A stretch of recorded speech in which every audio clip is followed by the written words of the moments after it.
Hi, I'm Jennifer Stockberger, and this is our first look at the 2026 Subaru Outback. We got a first glimpse of the Outback last spring at the New York Auto Show, but this is the first chance we've gotten to get it and drive it in this borrowed Touring XT from Subaru. It might be surprising to you that this is the 7th generation Outback and that the model's been around for 30 years. It's a super high selling model along with the Forester and Crosstrek for Subaru and a very popular model among CR members. Pricing for the base engine premium trim start at $34,995 and go up to as high as $47,995 base price for the top touring trim with the turbocharged engine. We'll start with what powers the Outback. Subaru says it has mildly revised the venerable 2.5-liter horizontally opposed boxer engine that powers the Outback. The base engine makes 180 horsepower and is paired with the continuously variable CVT transmission and Subaru's symmetrical all-wheel drive system.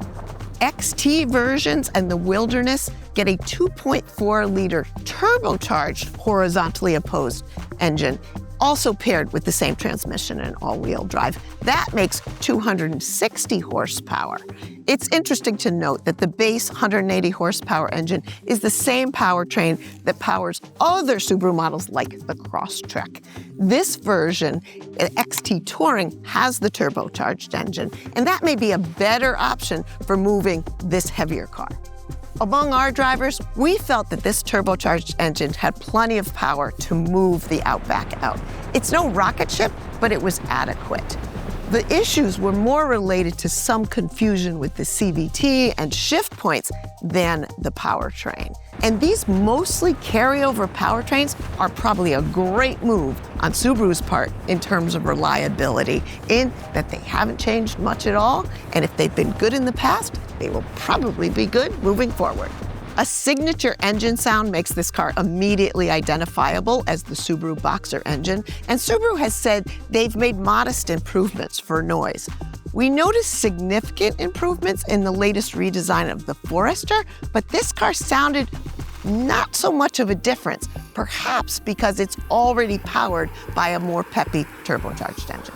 What has changed, most notably, is the exterior. The Outback now has a 2-inch taller and flatter roof line, and Subaru describes it as stronger and broader. It definitely has a more rugged look, especially with copious amounts of body cladding. Its 8.7-inch ground clearance makes it hard to classify. Is it a tall wagon or is it a somewhat squatty SUV? We've decided it strikes the balance somewhere between the more car-like Toyota Crown Signia and the more SUV-ish Honda Passport. Regardless of what it is, the exterior styling was somewhat polarizing. People either loved it or hated it. Regardless of what it is, though, the squarer shape has definite advantages in terms of visibility, access, and both passenger and cargo space. Without the limitations of a more sloping roofline, the cargo area in the new Outback is really optimized because you get this vertical shape that allows you to fill it completely. Subaru says there's 2 more cubic feet of cargo volume in this version than in the outgoing version. One thing we also liked was the cloth cargo cover. Inevitably, when you have the more rigid cargo covers, they find their way to the garage instead of in the car. This one can be folded and stored more easily.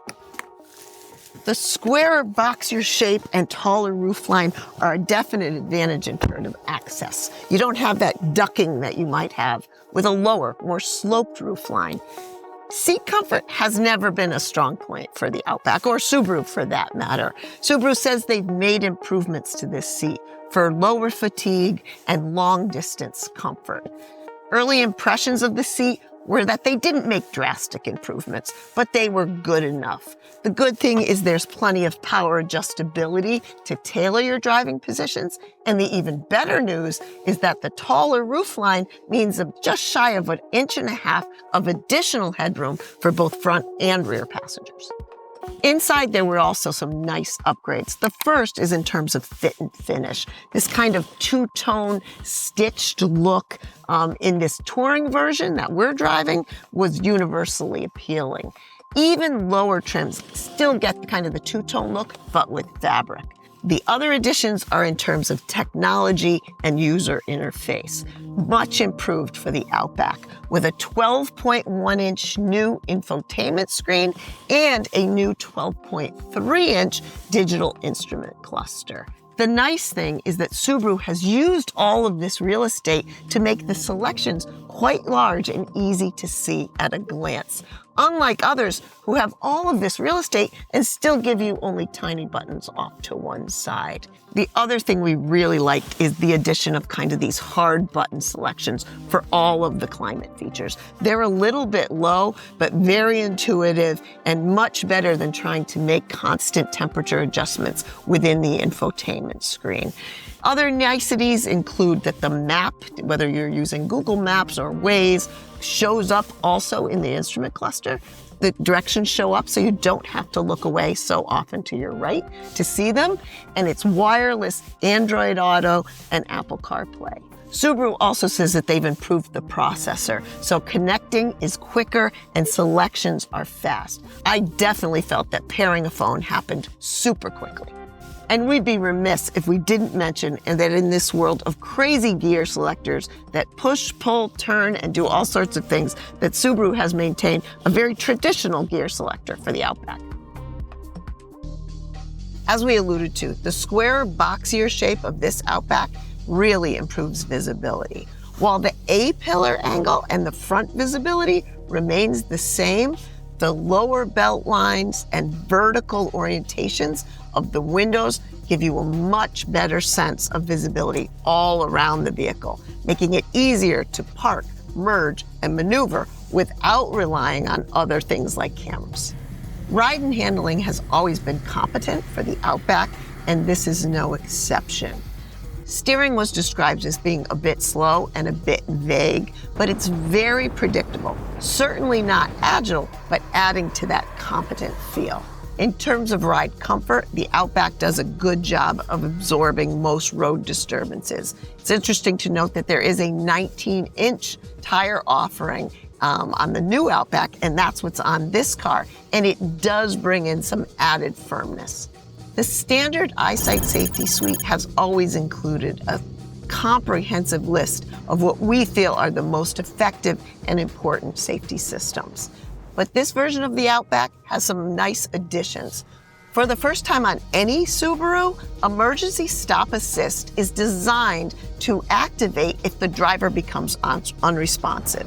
According to Subaru, the system will safely move the car across the lanes and safely to the shoulder, call first responders while also activating the hazard lights and unlocking the doors so that they can get in. On top touring trims, Subaru also now has a hands-free driving option, which will allow for hands-free driving up to 85 miles per hour on designated highways. Auto lane change is also an option at this level and can be activated using just the turn signal.